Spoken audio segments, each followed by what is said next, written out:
Sir, केळीच्या related खूप मोठा फटका बसलेला आहे. म्हणजे उत्पादकांना असो, निर्यातदारांना असो, किंवा सगळ्या जे पण स्टेक होल्डर आहे इंडस्ट्रीमध्ये, सगळ्यांनाच खूप मोठ्या प्रमाणात फटका बसला. म्हणजे असं आहे की कदाचित हे जर अशी परिस्थिती राहिली, जे आपली आता जी केळीचा जो निर्यातीचा विषय आहे, हा खूप गंभीर विषय आहे की याच्या रिलेटेड काय होणार.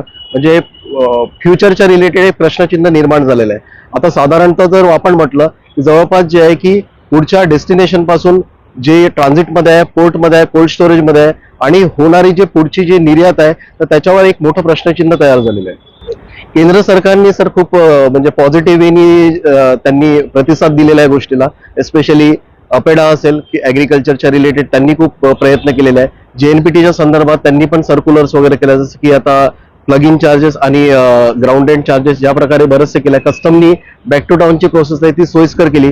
पण आम्हाला एक इथे जाणवलं की ज्या पण गोष्टी हे सर्क्युलर केलेल्या आहे, तर ते प्रात्यक्षिक रूपामध्ये जे आहे की त्याची अंमलबजावणी होताना जे आहे की ते आम्हाला चॅलेंजेस येत आहे. याच्यामध्ये सरळ जर सांगायचं म्हटलं तर जे एक शिपिंग लाईनची जी मनमानी आहे, जो मनमानी कारभार आहे, तर मला असं वाटतं की याच्यावर कुठेतरी केंद्र सरकारला अंकुश ठेवण्याची गरज आहे. साधारणतः सर आज 2,500 कंटेनरच्या वर हा डायरेक्टली फटका बसलेला आपण असं म्हणू शकतोय. आणि आजच्या रिलेटेड सगळ्यात मोठा जो आहे की निर्यातदाराचा जो फटका आहे, तो फटका आहे जे कंटेनर पोर्टमध्ये आहे की ते कंटेनर पोर्टमध्ये जे चार्जेस लागत आहे, ते चार्जेस खूप मोठ्या प्रमाणामध्ये आहे. त्याच्यामध्ये सगळ्यात महत्वाचं म्हणजे जे पण आपले चार्जेस आहे की प्लग इन चार्जेस आहे. म्हणजे साधारणतः तुम्हाला एक कंटेनर जर बाहेर आणायचा असला तर तुम्हाला 3,00,000 रुपये पे करून तो कंटेनर बाहेर आणावा लागेल.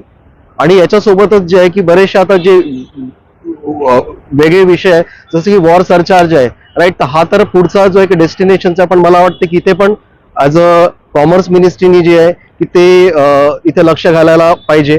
आणि 10 दिवसापासून जे आहे की आम्ही राज्य सरकारच्या मंत्रालयामध्ये जे आहे की आम्ही कंटिन्यू जे आहे की आमच्या मीटिंग सुरू आहे, तर त्यांच्याकडनं पण चांगला प्रतिसाद आहे. पण ऍक्च्युली जो आमचा बिझनेस आहे तो इतका कठीण बिझनेस आहे की याच्यामध्ये असं आहे की केळी हा मोस्ट पेरिशेबल, जसं मी सुरुवातीला सांगितलं की खूप मोठ्या प्रमाणामध्ये त्याचं एक आपल्याला तो विषय गांभीर्याने घ्यायला पाहिजे. कारण की 10 दिवस होऊन जर कुठल्या प्रकारे डिसिजन निघत नसेल, तर मला असं वाटतं की 1-2 दिवसांत जर कुठलं डिसिजन नाही निघालं, तर कदाचित हा खूप मोठा फटका टोटल ॲज अ इंडस्ट्रीला बसणार. त्यामध्ये सगळ्यात मोठा जर विषय असेल तो मला वाटतं शेतकऱ्यांचा आहे.